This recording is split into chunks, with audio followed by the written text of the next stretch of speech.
Hello students, welcome to Resolute Academy. In the 14th February 2024. അപ്പോൾ ഇന്നത്തെ important ആയിട്ടുള്ള current affairs നോക്കാൻ നിങ്ങൾക്ക് ഇന്നത്തെ ഇമ്പോർട്ടൻസ് അറിയാമല്ലേ? ഞാൻ പറയേണ്ട ആവശ്യമില്ല. Today is Valentine's day and happy Valentine's day to all of you. So ഇന്നോട്ട് നമ്മളെ വീഡിയോയുടെ ലെങ്ത് ഒന്ന് ഷോർട്ടൺ ആക്കിയിട്ടുണ്ട്. But there is no compromise on the news and current affairs which is being provided to you. അപ്പോൾ നമ്മൾ എല്ലാ current അഫയേഴ്സും cover ചെയ്യും, but in a very crisp and to the point manner. Okay, അപ്പോൾ നമുക്ക് time waste ചെയ്ത first ന്യൂസിലോട്ട് പോകാം. എന്താണ് ഫസ്റ്റ് ന്യൂസ് എന്ന് പറയുമ്പോൾ നമ്മളെ ഇന്റർനാഷണൽ എനർജി ഏജൻസിയെ കുറിച്ചാണ്. അവരൊരു റിപ്പോർട്ട് പബ്ലിഷ് ചെയ്തിട്ടുണ്ട്. അതിൻ്റെ പേരാണ് Indian oil market outlook 2030 report. ഈ റിപ്പോർട്ടിൽ പറയുന്നത് വെച്ചാൽ ഇന്ത്യൻ ഓയിൽ കൺസംഷൻ, നമ്മളെ ഓയിലിൻ്റെ പുറത്തുള്ള ഡിപ്പെൻഡൻസി 2030 വരെ എത്ര ആവും എന്നല്ലെങ്കിൽ അതിൻ്റെ ഒരു എസ്റ്റിമേറ്റ് ആണ് അവർ പറഞ്ഞിട്ടുള്ളത്. അപ്പോൾ അവർ പറയണമെന്ന് പറഞ്ഞാൽ നമ്മളെ India is projected to become the largest source of global oil demand growth. അപ്പോൾ വേൾഡ് വൈഡ് ഓയിലിൻ്റെ ഡിമാൻഡ് ഗ്രോത്ത് ഉണ്ടാവണമെങ്കിൽ ഏറ്റവും കൂടുതൽ കോൺട്രിബ്യൂഷൻ ആരതായിരിക്കും? ഇന്ത്യയിലായിരിക്കും. ഇന്ത്യ നമ്മൾ ഗ്രീൻ ഇക്കോണമി കാര്യങ്ങളൊക്കെ പ്രൊമോട്ട് ചെയ്യണമെങ്കിലും ഇവിടെ ഓയിലിൻ്റെ ഡിമാൻഡ് കുറയാൻ പോണില്ല എന്നാണ് ആ റിപ്പോർട്ട് പറയുന്നത്. അപ്പോൾ ഇത് 2027 നമ്മൾ ചൈനയെ സർപ്പാസ് ചെയ്യും. എന്തിനാണ്? ഓയിൽ ഡിമാൻഡ്സിൽ. അപ്പോൾ ആ ഒരു കാര്യം നമുക്ക് അറിഞ്ഞിരിക്കണം. അപ്പം വേറെ അതിൻ്റെ റിലേറ്റഡ് ഓയിലിൻ്റെ കാര്യം പറഞ്ഞപ്പം നമുക്ക് വേറെ ഇമ്പോർട്ടൻ്റ് ആയിട്ടുള്ള ഒരു കാര്യമുണ്ട്. നമ്മളെന്താണ് സ്ട്രാറ്റജിക് പെട്രോളിയം റിസർവ്സ് എവിടെയൊക്കെയാണ് ഉള്ളതെന്ന് ഇമ്പോർട്ടൻ്റ് ആണ്. ഫസ്റ്റ് ഓഫ് ഓൾ നമ്മൾ അറിയുന്ന സ്ട്രാറ്റജിക് പെട്രോളിയം റിസർവ് എന്ന് പറഞ്ഞാൽ എന്താണെന്ന്. ഇത് ബേസിക്കലി നമ്മൾ പല സ്ഥലങ്ങളായിട്ട് ഗവൺമെന്റ് ഓഫ് ഇന്ത്യ എന്താണ് അണ്ടർഗ്രൗണ്ട് ആയിട്ട് ഇവര് ഒരു വലിയ ബാരൽസിൽ എന്താണ് പെട്രോളിയം സ്റ്റോർ ചെയ്യുന്നുണ്ട്. ഇൻ കേസ് ഏതെങ്കിലും കൺട്രി വളരെ മോണോപോളി ബിൽഡ് ചെയ്യാൻ വേണ്ടി അവർ ഹോർഡിങ്ങോ അങ്ങനത്തെ എന്തെങ്കിലും പ്രാക്ടീസ് ചെയ്യാണ്, ഇന്ത്യയിൽ ഷോർട്ടേജ് വരാൻ പാടില്ല പെട്രോളിയമിൻ്റെ. അതിനുവേണ്ടി കുറച്ച് സ്ഥലങ്ങളിൽ നമ്മൾ എന്ത് ചെയ്യാണ്, സ്ട്രാറ്റജിക് പെട്രോളിയം റിസർവ്സ് ക്രിയേറ്റ് ചെയ്യാൻ പോവുകയാണ്. എന്ന് പറഞ്ഞാൽ അത് സ്റ്റോർ ഹൗസ് ആണ്. ഓക്കെ, അപ്പോൾ അങ്ങനത്തെ കാര്യങ്ങളുണ്ട്. അപ്പോൾ നമ്മൾ ഈ മാപ്പിൽ കാണുന്ന ഏരിയാസ് ആണ് ബേസിക്കലി. ഓക്കെ, എവിടെയാണ്? കർണാടക, ആന്ധ്രാപ്രദേശ്, തെലങ്കാന, പിന്നെ ഈ ഒരു ഒഡീസ റീജൻ. അപ്പോൾ അതിൻ്റെ നോക്കണമെന്ന് വെച്ചാൽ first strategic petroleum reserve first ഫേസിലാണെങ്കിൽ നമ്മൾ എന്താണ് വിശാഖപട്ടണം, മാംഗ്ലൂർ, കർണാടക, മാംഗ്ലൂർ, കർണാടക ആൻഡ് പടൂർ, കർണാടക, ഈ സ്ഥലങ്ങളിലാണ് ചെയ്യുന്നത്. എത്ര എന്ന് വെച്ചാൽ 5.33 മില്യൺ മെട്രിക് ടൺസ് ആണ് നമ്മൾ സ്റ്റോർ ചെയ്യാൻ പോകുന്നത്. അടുത്ത സെക്കൻഡ് ഫേസ് എന്ന് പറയുമ്പോൾ അവിടെ 6.5 മില്യൺ മെട്രിക് ടൺസ് ആണ് നമ്മൾ സ്റ്റോർ ചെയ്യാൻ പോകുന്നത്. എവിടെയാണെന്ന് വെച്ചാൽ ചാന്ദിഖോൽ, ഒഡീസ. ഇവിടെ ചാന്ദിഖോൽ ഒഡീസയിൽ, പിന്നെ പദൂർ, കർണാടകയിൽ. ഓക്കെ, ഇപ്പൊ നിലവിൽ എക്സിസ്റ്റിംഗ് ആയിട്ടുള്ളതെന്ന് പറഞ്ഞാൽ 1.3 മില്യൺ മെട്രിക് ടൺ എവിടെയാണ്? വിശാഖപട്ടണം, ഈ റീജനിൽ. ഓക്കെ, എന്നിട്ട് 1.5 മെട്രിക് ടൺ ഇവിടെ Mangalore region, 2.5 million metric ton Padur, Karnataka. ഇപ്പൊ അത്രേ ഉള്ളൂ, പക്ഷെ അതിന്റെ കപ്പാസിറ്റി കൂട്ടായാണ്. ഓക്കെ, അപ്പോൾ അതാണ് ഇമ്പോർട്ടൻ്റ് ആയിട്ടുള്ളത്. അപ്പോൾ അത്രയും കാര്യം നമ്മൾ അറിഞ്ഞിരിക്കുക. പിന്നെ ഇന്റർനാഷണൽ എനർജി ഏജൻസിയെ കുറിച്ച് പറഞ്ഞുകൊണ്ട് അത് എസ്റ്റാബ്ലിഷ് ചെയ്തത് 1974 പിന്നെ ഹെഡ് ക്വാർട്ടർ എവിടെയാണ്? Paris, France. എക്സിക്യൂട്ടീവ് ഡയറക്ടർ ആരാണ്? ഫാത്തി ബിറോൾ ആണ്. പിന്നെ മേജർ റിപ്പോർട്ട് അവർ പബ്ലിഷ് ചെയ്യണ major report exam point of view relevant ആണ്. World energy outlook. ഓക്കെ, പിന്നെ world energy investment report, India energy outlook report. Okay, ഇത് India oil market outlook റിപ്പോർട്ടാണ് ഇപ്പം വന്നത് 2030 വരെ ഉള്ളത്. ഓക്കെ, അപ്പോൾ ആ ഒരു വ്യത്യാസം നമ്മൾ ആ റിപ്പോർട്ട്സ് എല്ലാം അറിഞ്ഞിരിക്കണം, കാരണം എക്സാമിന് ഇതൊക്കെ ചോദിക്കാറുണ്ട്. ഓക്കെ, അടുത്ത് നെക്സ്റ്റ് എന്ന് പറഞ്ഞാൽ നമ്മളൊരു ഇൻട്രസ്റ്റിംഗ് ആയിട്ടുള്ള ഒരു ഫിനോമിനൻ എന്താണ്? High altitude sudo satellite. High altitude sudo satellite എന്ന് പറയും. സുഡോ എന്ന് പറയുമ്പോൾ എന്താണ്? ഒരു ഇമിറ്റേഷൻ പോലെ അല്ലേ, അങ്ങനെ ആക്ച്വൽ സാറ്റലൈറ്റ് അല്ല, but kind of A satellite. Okay, അപ്പോൾ സുഡോ സാറ്റലൈറ്റ് ആണ് അവർ ലോഞ്ച് ചെയ്തത്. ഇതെന്ന് പറഞ്ഞാൽ എന്താണെന്ന് വെച്ചാൽ ഞാൻ ക്ലിയർ ആയിട്ട് പറഞ്ഞുതരാം സംഭവം.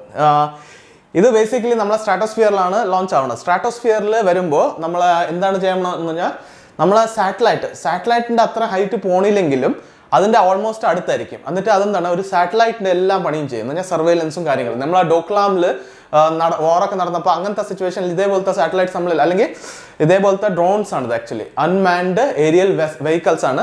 സോളാർ പവർഡ് ആണ്. ഇത് സോളാർ പവർഡ് ആണ്. അതാണ് ഇതിന്റെ പ്രത്യേകത, സോളാർ പവർഡ്. അപ്പോൾ അതൊരു വളരെ ബെനിഫിഷ്യൽ ആണ്. ഇതിന്റെ അതിന് വേറൊരു പ്രത്യേകത നിങ്ങൾക്ക് ഇൻട്രസ്റ്റിംഗ് ആയിട്ട് തോന്നും. എന്താണെന്ന് അറിയാമോ? വെറും സോളാർ പവർഡ് അല്ല, ഇത് എയറിൽ നിർത്തി കഴിഞ്ഞാൽ ഇതങ്ങ് കാലം വർഷം വേണമെങ്കിൽ നിൽക്കും, അല്ലെ, മാസങ്ങളോളം നിൽക്കും. എന്തുകൊണ്ടാണ്?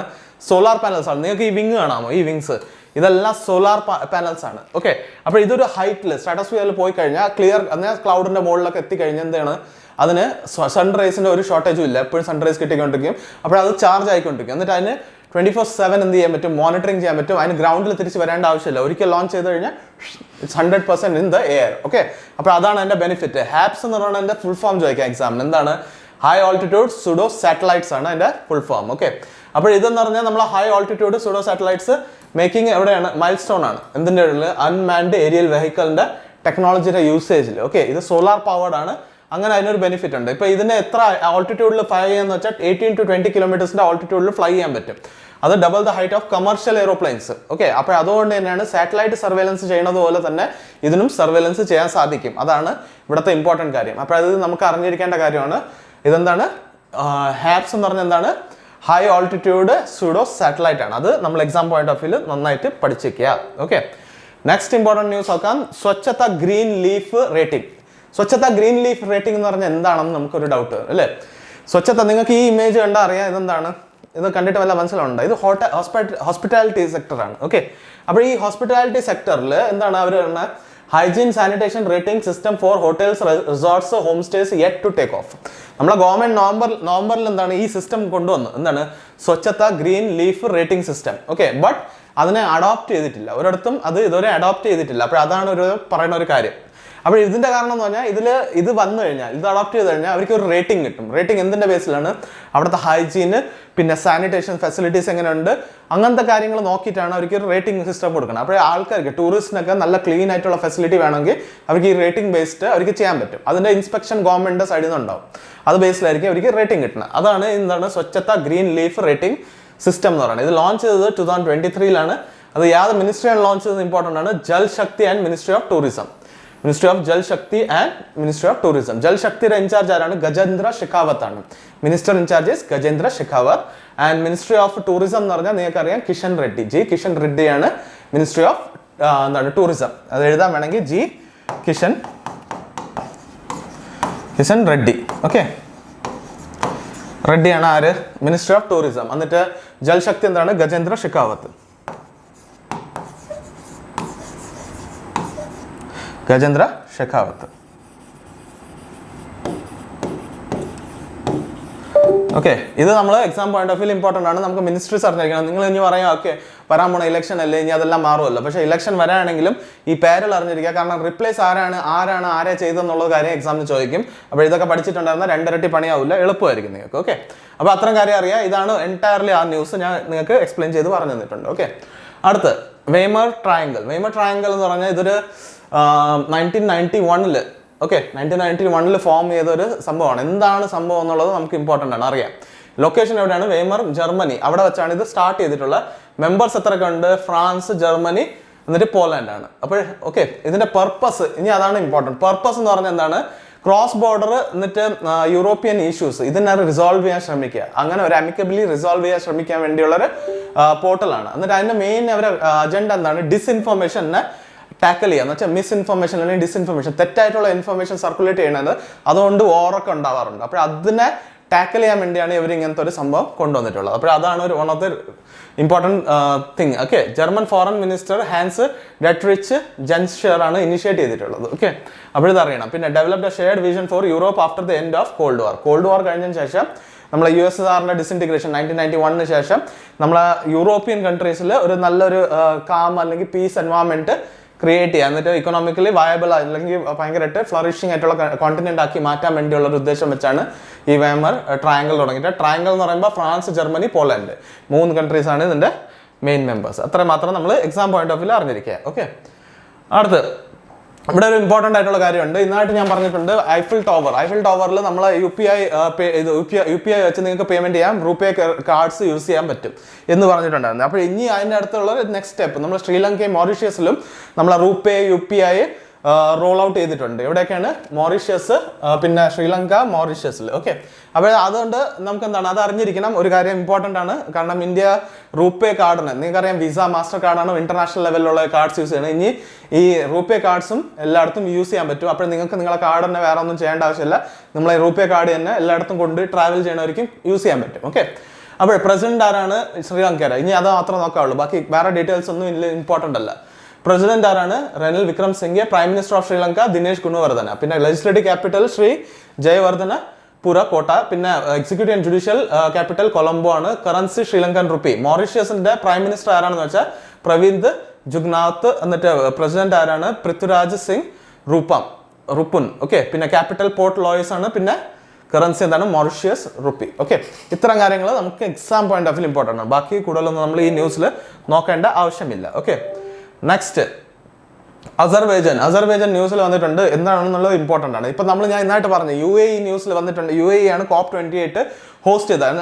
അത് അതേസമയം UAE എന്താണ്, ഓയിൽ എക്സ്ട്രാക്ടിങ് കൺട്രിയാണ്. ഭയങ്കരമായിട്ട് ഓയിൽ അല്ലെങ്കിൽ പെട്രോളിയം പ്രോഡക്ട്സ് എക്സ്പോർട്ട് ചെയ്യുന്ന കൺട്രിയാണ്, അല്ലെങ്കിൽ എക്സ്ട്രാക്ട് ചെയ്യുന്ന കൺട്രിയാണ്. But it is an irony. Why? They are the one who are contributing to the pollution, yet they are hosting the environment summit. Environment UNFCC COP28 summit host ചെയ്തതായിരുന്നു COP28 അത് UAE ആണ് അല്ലേ. അപ്പോൾ അതേ സമയം അവർ host ചെയ്യാണ്, എന്നിട്ട് അവരും തന്നെ പൊല്യൂട്ടിങ് ഏജന്റ്, അങ്ങനെ ഒരു ആസ്പെക്റ്റ് ആണ് അവിടെ വന്നിട്ടുള്ളത്. അപ്പോൾ അതേപോലെ തന്നെ അടുത്ത ആരനെയാണ് ഇതെന്താണ്, അസർബൈജാൻ ആണ് 29th COP ഹോസ്റ്റ് ചെയ്യുന്നത്. ഞാൻ നെക്സ്റ്റ് നടക്കാൻ പോണ COP29 അതിനെ ഹോസ്റ്റ് ചെയ്യാൻ പോണത് അസർബൈജാൻ ആണ്. ഓക്കെ, അപ്പോൾ അതും ഒരു ആരനെയാണ്. കാരണം എന്താണെന്ന് വെച്ചാൽ അസർബൈജാൻ ഗ്യാസ് ബൂമിംഗ് നേഷൻ ആണ്. ഗ്യാസ് ബൂമിംഗ് എന്ന് പറഞ്ഞാൽ അവിടെ ഗ്യാസിന്റെ റിസർവ്സ് കണ്ടെത്തിയിട്ടുണ്ട് അസർബൈജാനിൽ. അതുകൊണ്ട് 2030 ഒക്കെ ആവുന്ന നേരം ഇത് ഭയങ്കരമായിട്ട് ഗ്യാസ് പ്രൊഡക്ഷന് വലിയ ലാർജ് സ്കെയിലിൽ വരുമെന്നാണ് പറഞ്ഞിട്ടുള്ളത്. ഓക്കെ, അപ്പോൾ അത് ഇമ്പോർട്ടൻ്റ് ആണ് എക്സാം പോയിന്റ് ഓഫ് വ്യൂ. നമുക്ക് ഇതല്ല ഗ്യാസ് ബൂമിംഗ് നേഷൻ ആണെന്നല്ല ഇമ്പോർട്ടൻറ്റ്. അവിടെ ഒന്ന് നമ്മൾ അറിയണം റിസോഴ്സസ്, ഗ്യാസ് ഭയങ്കരമായിട്ട് അവിടെ പ്രൊഡക്ഷൻ ഉണ്ടാവും. ആ ഒരു കാര്യം നമ്മൾ അറിയണം അസർബൈജാനിൽ. പിന്നെ അടുത്ത ഇമ്പോർട്ടൻറ്റ് കാര്യം എന്താണ്, ഈ കൺട്രിയാണ് എന്താണ് ഹോസ്റ്റ് ചെയ്യാൻ പോണ COP29 which is under UNFCC. UNFCCയുടെ അണ്ടറിലാണ്, UNFCCC. ഓക്കെ, UNFCCയുടെ അണ്ടറിലാണ്. ഓക്കെ, അപ്പോൾ ആ ഒരു കാര്യം നമ്മൾ അറിയുക. ഇത് നമ്മൾ UNFCC സ്റ്റാർട്ട് ചെയ്തത് എപ്പോഴാണ്, എർത്ത് സമ്മിറ്റ് അല്ലേ, അല്ലെങ്കിൽ റിയോ സമ്മിറ്റ് 1992 സ്റ്റാർട്ട് ചെയ്തത്. Came into effect in 1992 start ചെയ്തത്. 1992 സ്റ്റാർട്ട് ചെയ്തത് ബ്രസീലിൽ വെച്ച് റിയോ സമ്മിറ്റിൽ. പിന്നെ ഇത് ആക്ച്വലി ഫോഴ്സിൽ വന്നത് 1994 ഓക്കെ, അപ്പോൾ ഈ എൻവയൺമെന്റ് അല്ലെങ്കിൽ ക്ലൈമറ്റ് ചേഞ്ചിനെ നിർത്താൻ വേണ്ടിയുള്ള ഏറ്റവും വലിയൊരു ബോഡിയാണ് അല്ലെങ്കിൽ ഓർഗനൈസേഷനാണ് UNFCC. ഓക്കെ, അത്രയും കാര്യം അറിയാം. അപ്പോൾ അസർബൈജാന്റെ കാര്യം പറഞ്ഞുകൊണ്ട് അതിന്റെ കുറച്ച് ഡീറ്റെയിൽ എന്ന് പറഞ്ഞാൽ പ്രസിഡന്റ് ആരാണ്, ഇലാം അലിയേവ്. എന്നിട്ട് പിന്നെ എന്താണ് ക്യാപിറ്റൽ ബാക്കു ആണ്, കറൻസി അസർബൈജാനി മന്നത്ത്. ഓക്കെ, അത്രയും കാര്യം നമ്മൾ എക്സാമിന് അറിഞ്ഞിരിക്കുക. അടുത്ത് കാപ്ലിൻ കിപ്റ്റം. ഓക്കെ, പുള്ളിക്കാരൻ ഒരു ഇമ്പോർട്ടൻറ്റ് പേഴ്സൺ ആണ്. കാരണം എന്ന് വെച്ചാൽ he's the only person who have completed A marathon below 2 hours. ഞാൻ 2 മണിക്കൂർ പോലും എടുക്കാതെ മാരത്തോൺ റേസ് കംപ്ലീറ്റ് ചെയ്ത ഒരു വ്യക്തിയാണ്. പുള്ളിക്കാരൻ മരിച്ചുപോയി എന്ന് പറഞ്ഞാൽ he's not an old person, but ഒരു കാർ ആക്സിഡന്റിലാണ് മരിച്ചത്. ഓക്കെ, അപ്പോൾ ഇത് ഓബിച്വറി ന്യൂസ് ആണ്. നമ്മളൊരു മാരത്തോൺ റണ്ണർ ആണ്. ഓക്കെ, യാത് ഫീൽഡ് എന്ന് വെച്ചാൽ he's an athlete marathon runner. Okay, അതറിഞ്ഞിരിക്കുക. നാഷണാലിറ്റി എന്ന് പറഞ്ഞാൽ കേനിയയുടെ നാഷണാലിറ്റിയാണ്. എന്നിട്ട് മരിച്ചത് കാർ ആക്സിഡന്റിലാണ്. വേറെ കൂടുതൽ ഇമ്പോർട്ടൻസ് അറിയേണ്ട ആവശ്യമില്ല. നമുക്ക് ഈ world record set the marathon world record in 2023. യാത് ഇയറിലാണ് നടത്തിയെന്ന് വെച്ചാൽ 2023 എവിടെ വെച്ചെന്ന് പറഞ്ഞാൽ ഷിക്കാഗോ മാരത്തോണിൽ വെച്ചാണ് പുള്ളിക്കാരൻ ആ ഒരു അച്ചീവ്മെന്റ് നേടിയത്. അത് വളരെ ഇമ്പോർട്ടൻ്റ് ആയിട്ടുള്ള കാര്യം. അത്രമാത്രം നമ്മൾ ഇതിന് അറിഞ്ഞിരുന്നാൽ മതി. ഓക്കെ, അടുത്ത് QCI and ONDC launches DigiReady certification portal for to empower എന്താണ് MSME and small retailers. Small റീറ്റെയിലേഴ്സിനെ എംപവർ ചെയ്യാൻ വേണ്ടിയാണ് ഈ ഒരു ഇത് ചെയ്തിട്ടുള്ളത്, DigiReady സർട്ടിഫിക്കേഷൻ. അപ്പോൾ നിങ്ങൾ ചോദിക്കും DigiReady സർട്ടിഫിക്കേഷൻ എന്താണ്? ഇത് ഞാൻ ചുമ്മാ ഒരു റിപ്രസെൻറ്റേറ്റീവ് ഇമേജ് ആണ്, ഇതൊന്നും റിയൽ അല്ല, ഇതെല്ലാം AI ബേസ്ഡ് ഡെവലപ്ഡ് ആണ് ഇതെല്ലാം. ഓക്കെ, അപ്പോൾ it is not a real image. അപ്പോൾ ഇങ്ങനെ ഒരു സർട്ടിഫിക്കേഷൻ അവർ കൊടുക്കാൻ കാരണം എന്താണ്? സർട്ടിഫിക്കേഷൻ കൊടുക്കണം എന്ന് പറഞ്ഞാൽ ബേസിക്കലി MSME സെക്ടർ ആയാലും നമ്മൾ എന്താണ് പറയുന്നത് റീറ്റെയിൽ സെക്ടേഴ്സ് അവരെല്ലാം കുറെ കൂടെ ഡിജിറ്റൈസ് ആയി കഴിഞ്ഞാൽ അവർക്ക് അവരെ ഡേറ്റ മെയിൻറ്റെയിൻ ചെയ്യാനും അവരെ സെയിൽസ് പ്രോഫിറ്റ് ലോസ് ഇതെല്ലാം ഐഡന്റിഫൈ ചെയ്യാൻ വളരെ ഹെൽപ്ഫുൾ ആയിരിക്കും. എന്നിട്ട് അവരുടെ സെക്ടർ തന്നെ നല്ല ഓർഗനൈസ്ഡ് ആവും അല്ലേ. അവർക്ക് ആവശ്യമില്ലാതെ ലീക്കേജസ് ഒക്കെ സ്റ്റോപ്പ് ചെയ്യാൻ പറ്റും. പൈസ കയ്യിൽ നിന്നൊക്കെ പോകുന്നത് ആവശ്യമില്ലാതെ വേസ്റ്റ് ആവുന്നത് എല്ലാം അവർക്ക് ഐഡന്റിഫൈ ചെയ്യാൻ പറ്റും, സ്റ്റോപ്പ് ചെയ്യാൻ പറ്റും. അത് ഒരു വലിയ ഇമ്പോർട്ടൻറ്റ് കാര്യമാണ് ഒരു ബിസിനസ്സിനെ സംബന്ധിച്ചോളം. അതുകൊണ്ടാണ് ഇങ്ങനെ ഒരു സർട്ടിഫിക്കേഷൻ വളരെ ഇമ്പോർട്ടൻ്റ് ആയിട്ടുള്ളത്. അപ്പോൾ ഇവരെന്ത് ചെയ്യുമെന്ന് വെച്ചാൽ ഒരു സ്ഥാപനത്തിൽ എന്തൊക്കെ ഡിജിറ്റൈസേഷൻ ഉണ്ടായി അതിനെക്കുറിച്ച് അനലൈസ് ചെയ്തിട്ട് അവരൊരു സർട്ടിഫിക്കേഷൻ കൊടുക്കും. എന്ന് വെച്ചാൽ നിങ്ങൾ ഇത്രയും ഡിജിറ്റൈസേഷൻ ചെയ്തിട്ടുണ്ട്, ഇനി ഇത്ര സ്കോപ്പ് നിങ്ങൾക്ക് ഉണ്ടെന്നുള്ളത് ആ ഒരു സർട്ടിഫിക്കേഷനാണ് ഇവിടെ കൊടുക്കുന്നത്. ഇത് ആരാണ് കൊടുക്കുന്നത് വെച്ചാൽ ക്വാളിറ്റി കൗൺസിൽ ഓഫ് ഇന്ത്യ അവർ കൊടുക്കും. പിന്നെ ONDCയും കൂടെ ചേർന്നാണ് കൊടുക്കുന്നത്. ഓക്കെ, അപ്പോൾ ഇത് പോർട്ടൽ DRC പോർട്ടലിലാണ് കിട്ടുന്നത്, digital ready certification portal. Okay, DigiReady certification പോർട്ടലിലാണ് ഇത് കിട്ടണത്. ഓക്കെ, അപ്പോൾ MSME സെക്ടറിനെ ഫോക്കസ് ചെയ്തിട്ടാണ് പ്രൈമറിലി അവർ ചെയ്യുന്നത്. അപ്പോൾ MSME സെക്ടറിന്റെ മിനിസ്റ്റർ ഇൻചാർജ് അറിയണം നാരായൺ റാണെ.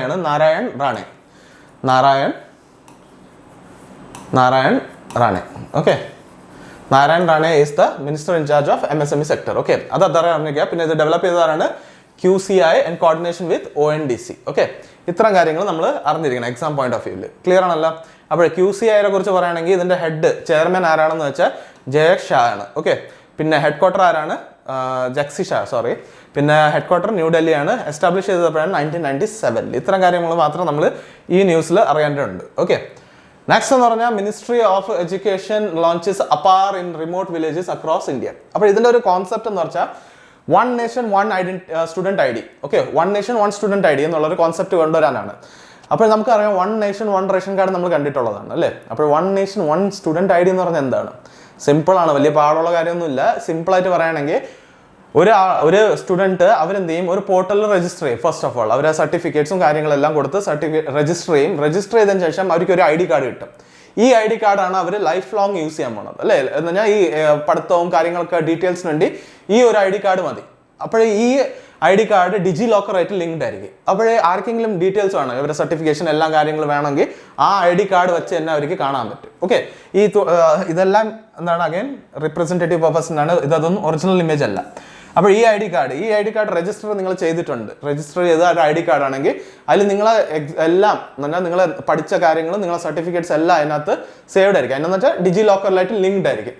അപ്പോൾ ആർക്കെങ്കിലും ഡീറ്റെയിൽസ് വേണം, എല്ലാം പ്രാവശ്യം നിങ്ങൾ ഈ ഡോക്യുമെന്റ്സ് എല്ലാം സബ്മിറ്റ് ചെയ്യില്ലേ ഓരോരുത്തർ അഡ്മിഷൻ എടുക്കാൻ പോകുമ്പോഴും ഓരോ കാര്യങ്ങൾക്ക്. അതിൻ്റെ ആവശ്യമില്ല. ഈ സ്റ്റുഡൻസിന് ഈ ഐ ഡി കാർഡ് കാണിച്ചാൽ മതി, അവരെന്ത് ചെയ്യും? അവിടെ കോളേജിൽ അഡ്മിഷൻ്റെ പ്രോസസ്സെല്ലാം നമുക്ക് ചെയ്യാൻ പറ്റും. ഓക്കെ, അതൊരു നല്ലൊരു ഫെസിലിറ്റിയാണ് ഇപ്പം നമ്മൾ ലോഞ്ച് ചെയ്യുന്നത്. ഇതൊക്കെ എല്ലാം align new education policy 2020 align ആയിട്ട് ചെയ്തിട്ടുള്ള കാര്യമാണ്. ഓക്കെ, അപ്പോൾ ഇതിൻ്റെ അണ്ടറിൽ വരുന്നത് വെച്ചാൽ മിനിസ്ട്രി ഓഫ് എഡ്യൂക്കേഷൻ അണ്ടറിൽ. അത് നിങ്ങൾക്കറിയാം മിനിസ്ട്രി ഓഫ് എഡ്യൂക്കേഷൻ ആരാണ്? ധർമ്മേന്ദ്ര പ്രധാനാണ്. ധർമ്മേന്ദ്ര പ്രധാൻ. ഓക്കെ, ധർമ്മേന്ദ്ര പ്രധാനാണ് ആര്? Ministry of education. എന്നിട്ട് ഇതിൻ്റെ അണ്ടറിലാണ് അപ്പാർ എന്ന് പറയുന്ന ഒരു കോൺസെപ്റ്റ് വന്നിട്ടുള്ള one nation one student I D card അതിനുവേണ്ടി വന്നിട്ടുള്ളത്. അപ്പോൾ ഇവരെന്ന് പറഞ്ഞാൽ ആ ഒരു ഐ ഡി കാർഡിന് പറഞ്ഞിരിക്കണമെന്ന് പറഞ്ഞാൽ അവർ പോർട്ടലിൽ രജിസ്റ്റർ ചെയ്യണം. എന്താണ്? Register on academic bank of credits platform. ഈ പ്ലാറ്റ്ഫോമിൽ mandates all college and university students to register on എന്താണ് അക്കാഡമിക് ബാങ്ക് ഓഫ് ക്രെഡിറ്റ്സ് എന്നുള്ള പ്ലാറ്റ്ഫോമിൽ രജിസ്റ്റർ ചെയ്യണം. അപ്പോൾ കോളേജ് യൂണിവേഴ്സിറ്റിയുടെ സ്റ്റുഡൻറ്റ് അവിടെ രജിസ്റ്റർ ചെയ്യണം. എന്നിട്ട് അതിൽ നിന്നാണ് അവർക്ക് ഒരു ഐ ഡി കാർഡ് കിട്ടാൻ പോണത്. അപ്പോൾ എല്ലാ കോളേജും കാര്യങ്ങൾക്ക് വേണ്ടി നിങ്ങൾക്ക് അത് തന്നെ യൂസ് ചെയ്യാം. ഓക്കെ, ക്ലിയർ ആണല്ലോ. Next, PSB and WDRA signed MOU to offer low interest rate to farmers. ഫാമേഴ്സിന് ഒരു കുറച്ച് ഇൻട്രസ്റ്റ് റേറ്റ് കൊടുക്കുക എന്ന് പറഞ്ഞാൽ ഈ ഫാർമർ ഉണ്ട് നമ്മളെ, ഇതും അഗൈൻ റിപ്രസെൻറ്റേറ്റീവ് പർപ്പസിനാണ്. ഈ ഫാർമറിന് ലോൺ വേണം അല്ലേ, ലോൺ വേണം. പക്ഷെ എന്താണ്, ഹയർ ഇൻട്രസ്റ്റ് റേറ്റ് ആണെങ്കിൽ ലോൺ എടുത്താൽ അവർക്ക് സസ്റ്റൈനബിൾ അല്ല. അതുകൊണ്ട് അവർക്ക് എന്താണ്, ലോവർ ഇൻട്രസ്റ്റ് റേറ്റിൽ ലോൺ കൊടുക്കും. ഓക്കെ, എന്നിട്ട് അതിന് കുറേ അട്രാക്റ്റീവ് ഇത് വെച്ചാണ്. അതെന്താണ് എന്താണ് നമ്മൾ ഇവിടെ കൊടുത്തിട്ടുണ്ട്. ഓക്കെ, ഇതാണ് electronic negotiable warehouse receipts. Electronic negotiable warehouse receipts എന്ന് പറഞ്ഞാൽ എന്താണെന്ന് വെച്ചാൽ, നിങ്ങൾ ഒരു ഫാമറാണ്, ഈ പുള്ളിക്കാരൻ ഫാമറാണ്, ഫാം ചെയ്തിട്ട് എല്ലാം ഹാർവെസ്റ്റ് കൊണ്ട് വെയർ ഹൗസിൽ സ്റ്റോർ ചെയ്യാണ്. അപ്പോൾ ആ വെയർ ഹൗസിൽ സ്റ്റോർ ചെയ്യുമ്പോൾ ഒരു റിസീറ്റ് കിട്ടും.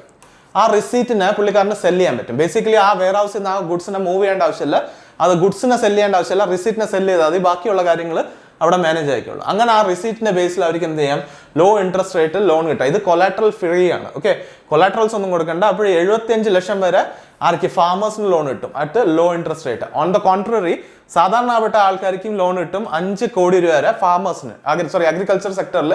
ബട്ട് അത് ലോ ഇൻട്രസ്റ്റ് റേറ്റ് ആയിരിക്കില്ല, 5 കോടി വരെ കിട്ടും. ബട്ട് അതെന്താണ്, അഗ്രികൾച്ചർ സെക്ടറിലാണെങ്കിൽ മാത്രം. അതും ഇൻട്രസ്റ്റ് റേറ്റ് കുറവാണെങ്കിൽ നോർമലിന് കിട്ടും, പക്ഷേ ഇവർക്ക് ഫാമേഴ്സിന് കിട്ടുന്ന അത്രയും കുറവായിരിക്കില്ല. അതാണ് ഇതിൻ്റെ ഇമ്പോർട്ടൻസ് ഉള്ളത്. ഓക്കെ, അപ്പോൾ അത്രയും കാര്യം നമ്മൾ ഈ ന്യൂസിൽ അറിഞ്ഞിരിക്കുക. അടുത്ത് ഓക്കെ, ഈ WDRA എസ്റ്റാബ്ലിഷ് ചെയ്ത കാര്യം എന്ന് പറയുകയാണെങ്കിൽ ഇത് 2010 എസ്റ്റാബ്ലിഷ് ചെയ്തിട്ടുള്ളത്. എന്നിട്ട് ഇത് സ്റ്റാറ്റ്യൂട്ടറി ബോഡിയാണ് under the department of food and public distribution. Okay, ഇതിന്റെ ചെയർമാൻ TK മനോജ് ആണ്. മനോജ് കുമാർ, ഹെഡ് ക്വാർട്ടർ ന്യൂഡൽഹിയിലാണ്. പഞ്ചാബ് ആൻഡ് സിന്ധ് ബാങ്കിന്റെ കാര്യം പറയുകയാണെങ്കിൽ ഇവരെ കൂടെ കൊളാബ് ചെയ്തിട്ടാണ് അവർ എസ്റ്റാബ്ലിഷ് ചെയ്തിട്ടുള്ളത്. അപ്പോൾ പഞ്ചാബ് ആൻഡ് സിന്ധ് ബാങ്കിനെ കുറിച്ച് പറയുകയാണെങ്കിൽ ഇത് 1908 എസ്റ്റാബ്ലിഷ് ചെയ്തതാണ്. MD CEO ആരാണ്, സ്വരൂപ് കുമാർ ഷാ, ഹെഡ് ക്വാർട്ടർ ന്യൂഡൽഹിയിലാണ്. ഓക്കെ, അത്രയും കാര്യം നമ്മൾ അറിഞ്ഞിരിക്കേണ്ടതുണ്ട് ഇതിൽ. ഓക്കെ, അടുത്ത് former PM Alexander Stubb elected as 13th president of Finland. Finland നിങ്ങൾക്കറിയാം നാറ്റോയിൽ ആഡ് ആയ ലേറ്റസ്റ്റ് മെമ്പർ ആണ്. ഓക്കെ, അതിനുശേഷം സ്വീഡന്റെ മെമ്പർഷിപ്പ് അപ്രൂവ് ചെയ്തിട്ടുണ്ട്. ബട്ട് ഇതുവരെ കംപ്ലീറ്റ്ലി അവരുടെ വെബ്സൈറ്റിൽ ഇതുവരെ അപ്ഡേറ്റ് ആയിട്ടില്ല. അതുകൊണ്ട് അത് നമ്മളിപ്പം they have been rectified by Turkey അവരെ പാർലമെന്റ് അലൗ ചെയ്തിട്ടുണ്ട്. ഇനി ഒരു അടുത്ത മീറ്റിംഗിൽ അവരെന്ത് ചെയ്യും, നാറ്റോക്കകത്ത് ചേർക്കും. പക്ഷേ ഇപ്പോൾ ലേറ്റസ്റ്റ് ആരാണ്, ഫിൻലാൻഡ് ആണ്. ഓക്കെ, അപ്പോൾ അലക്സാണ്ടർ സ്റ്റബ് ആ കൺട്രിയുടെ എന്താണ് പ്രസിഡന്റ് ആവാൻ പോവാണ്. എത്രാമത്തെ? 13ാമത്തത്. ഓക്കെ, ഇമ്പോർട്ടൻ്റ് ആണ്, കാരണം പ്രീവിയസ്ലി പ്രൈം മിനിസ്റ്റർ ആയിരുന്നു, ഇപ്പം പ്രസിഡന്റ് ആയിട്ടുണ്ട്. അത്ര അറിഞ്ഞാൽ മതി. പിന്നെ പെക്ക ഹെവിസ്റ്റോ ആയിരുന്നു എന്തായിരുന്നു ഓപ്പോണന്റ് ആയിട്ടുള്ളത്. ഓക്കെ, എന്നിട്ട് സക്സസർ ആണെന്ന് ചോദിച്ചാൽ സൗലി നിനിസ്റ്റോ. ഓക്കെ, ഇതാണ് പ്രീവിയസ് ആയിട്ടുള്ള പ്രൈം മിനിസ്റ്റർ, പ്രസിഡന്റ്. അപ്പോൾ ഇപ്പോഴത്തെ നിലവിലുള്ള പ്രൈം മിനിസ്റ്റർ ആരാണെന്ന് വെച്ചാൽ പെട്രി ഓർപ്പോ, എന്നിട്ട് ക്യാപിറ്റൽ ഹെൽസിങ്കി, എന്നിട്ട് കറൻസി യൂറോപ്പ്. ഇത്തരം കാര്യം നമ്മൾ ഈ ഫിൻലാൻഡിനെ കുറിച്ച് അറിഞ്ഞിരിക്കണം. എന്നിട്ട് നമ്മൾ ഈ റീസെന്റ് അപ്പോയിന്റ്മെന്റിനെ കുറിച്ച്. ഓക്കെ, നെക്സ്റ്റ് എന്ന് പറഞ്ഞാൽ പത്മശ്രീ അവാർഡ് കിട്ടിയ എന്നിട്ട് റിനൗണ്ട് ആയിട്ടുള്ള ഉഷ കിരൺ ഖാൻ മരിച്ചുപോയി. Okay, so it's an obituary news. അപ്പോൾ ബീഹാറിലുള്ള വ്യക്തിയാണ്, എന്നിട്ട് എന്ത് ഫീൽഡിൽ വർക്ക് ചെയ്തതെന്ന് ഇമ്പോർട്ടൻ്റ് ആണ്. ലിറ്ററേച്ചറിന്റെ എഡ്യൂക്കേഷന്റെ ഫീൽഡിലാണ്. പത്മശ്രീ അവാർഡ് കിട്ടിയിരുന്നത് 2015 എന്തിനാണ്? ലിറ്ററേച്ചർ ആൻഡ് എഡ്യൂക്കേഷനിൽ. പിന്നെ സാഹിത്യ അക്കാദമി അവാർഡ് കിട്ടിയിട്ടുണ്ട് 2011 മൈഥിലി നോവൽ ഭാമതി. ഓക്കെ, പിന്നെ കുസുമഞ്ജലി സാഹിത്യ സമ്മാനം കിട്ടിയിട്ടുണ്ട് ഹിന്ദി നോവലിൽ സിർജൻ ഹാർ എന്ന് പറഞ്ഞിട്ട്. ഓക്കെ, അടുത്ത വേറെ ഓണേഴ്സ് എന്ന് പറഞ്ഞാൽ മഹാദേവി വർമ്മ അവാർഡ് കിട്ടിയിട്ടുണ്ട്, ദിനകർ നാഷണൽ അവാർഡ് കിട്ടിയിട്ടുണ്ട്, ഭാരതി എന്ന് പറയുന്ന അവാർഡ്സ് കിട്ടിയിട്ടുണ്ട്. പിന്നെ കുറെ ഇമ്പോർട്ടൻറ്റ് വർക്ക്സ് ഉണ്ട് ചൈൽഡ് ലിറ്ററേച്ചർ അങ്ങനത്തെ കാര്യങ്ങളിൽ. നോട്ടബിൾ വർക്ക് എന്ന് പറഞ്ഞാൽ ഡൂബ്ധൻ, പിന്നെ ഗീലി പങ്ക്, കേസ്വാൻ, ജൽധാർ, ജനം അവധി, പിന്നെ ചിടിയ ചുഗ് ഗൈ ഖേത്ത്, എന്നിട്ട് ഷേർഷാ സൂരി. ഇത്ര ഇമ്പോർട്ടൻ്റ് ആയിട്ടുള്ള വർക്ക് ഉണ്ട്. പിന്നെ മൈഥിലി ലാംഗ്വേജിൽ പുള്ളിക്കാർ വർക്ക് ചെയ്തിട്ടുണ്ട്. അതുകൊണ്ട് ആ ഒരു ലാംഗ്വേജിനെ കുറിച്ച് പറയുകയാണെങ്കിൽ 8th ഷെഡ്യൂൾ ഓഫ് ഇന്ത്യൻ കോൺസ്റ്റിറ്റ്യൂഷനിൽ ഇൻക്ലൂഡ് ചെയ്തിട്ടുണ്ട് 2003. Okay, so it is 22 language ഉണ്ട് നമ്മൾ 8th ഷെഡ്യൂളിൽ, അതിൽ ഒന്നാണ് മൈഥിലി ലാംഗ്വേജ്. ഓക്കെ, അപ്പോൾ ഇത്തരം കാര്യം നമ്മൾ അറിഞ്ഞിരിക്കേണ്ടതുണ്ട്. അടുത്ത് Sanjay Jaju, secretary MIB, unveiled India's year book 2024 and career calling at world book fair in New Delhi. Okay, അപ്പോൾ ഇതെന്താണ്? നമ്മളെ ഇയർ ബുക്ക് ഓരോ വർഷം അവർ ഇറക്കുമ്പോഴേ ഇത്രയും വർഷമുള്ള ഇമ്പോർട്ടൻറ്റ് കാര്യങ്ങളൊക്കെ കാണും. അതിൽ ഒരുപാട് ഫാക്ട്സ് ഒക്കെ ഉണ്ട്. നിങ്ങൾക്ക് അതിൽ എക്സാം പോയിന്റ് ഓഫ് വ്യൂവിൽ ഇമ്പോർട്ടൻ്റ് ആയിട്ടുള്ള കാര്യമാണ്, ബട്ട് ഒരുപാട് ബൾക്കിയാണ്. അത് പഠിക്കാൻ നിന്നാൽ നിങ്ങൾക്ക് അത് കിട്ടില്ല. സ്റ്റാറ്റിക് GK ഭാഗമായിട്ട് നിങ്ങൾക്ക് പഠിക്കാൻ പറ്റും, but it is too much. Okay, ഒരുപാട് ഇൻഫർമേഷൻ ഉണ്ട്, നിങ്ങൾക്ക് അതിൽ നിന്ന് എക്സ്ട്രാക്ട് ചെയ്യാൻ ഭയങ്കര പാടായിരിക്കും. അപ്പോൾ ഇതിൻ്റെ പറയുകയാണെങ്കിൽ വേൾഡ് ബുക്ക് ഫെയറിലാണ് അത് ലോഞ്ച് ചെയ്തിട്ടുള്ളത്. ഓക്കെ, അപ്പോൾ ഈവന്റ് ഓർഗനൈസ് ചെയ്തതാരാണ്? National book trust of India. Okay, എന്നിട്ട് തീം എന്താണ്? Multilingual India, Bahubhashi Bharat. Okay, ഇത് എത്രാമത്തെ എഡിഷൻ ആയിരുന്നു? വേൾഡ് ബുക്ക് ഫെയറിന്റെ 51st എഡിഷൻ ആണ്. അത് ഇമ്പോർട്ടൻ്റ് ആണ്, അറിഞ്ഞിരിക്കുക. യാത് മിനിസ്ട്രി ആണെന്ന് പറഞ്ഞാൽ ഒബ്വിയസ്ലി നമ്മളെ മിനിസ്ട്രി ഓഫ് എഡ്യൂക്കേഷൻ എന്താണ്?